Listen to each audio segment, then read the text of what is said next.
রমজানের শুরুতেই নিত্য প্রয়োজনীয় পণ্যের দামের ঊর্ধ্বগতি দেখা গেছে। বাজারে মুদি, মুরগি ও কাঁচা পণ্যের দোকানগুলোতে ক্রেতা বিক্রেতার ভিড় থাকলেও দামে ছিদ্রে নেই স্বস্তি। রমজানের চতুর্থ দিনে গিয়ে লক্ষ্মীপুর শহরের বাজারে ভোগপণ্যের দামের আরো বেড়েছে। সোমবার 23 ফেব্রুয়ারি বাজার ঘুরে দেখা যায় রমজানের চাহিদার শীর্ষে থাকা ছোলা ও মসুরের ডালের দাম কেজি প্রতি 5 টাকা বেড়েছে। বর্তমানে ছোলা বিক্রি হচ্ছে 90 টাকা এবং মসুর ডাল 95 টাকা।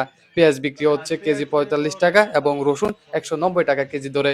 অন্যদিকে সবজির মধ্যে রয়েছে ফুলকপি 50 টাকা, সিম 60 টাকা, টমেটো 50 টাকা। তবে কাঁচামরিচের দামে প্রতি কেজিতে 20 টাকা কমে বর্তমানে 120 টাকা বিক্রি হচ্ছে।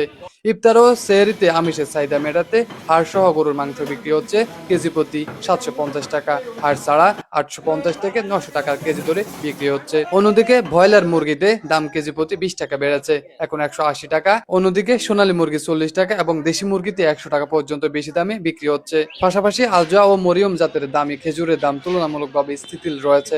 তবে কোনো স্পষ্ট কারণ ছাড়াই ডাব্বাস ও বড়ই জাতের খেজুরের কেজি প্রতি 50 থেকে 100 টাকা পর্যন্ত দাম বেড়েছে। রমজানকে কেন্দ্র করে নিত্যপণ্যের এমন ঊর্ধ্বমুখী দামের সাধারণ ক্রেতাদের মধ্যে অসন্তুষ্ট দেখা দিয়েছে। সংশ্লিষ্ট কর্তৃপক্ষের বাজার মনিটরিং জোরালো দাবি জানিয়েছেন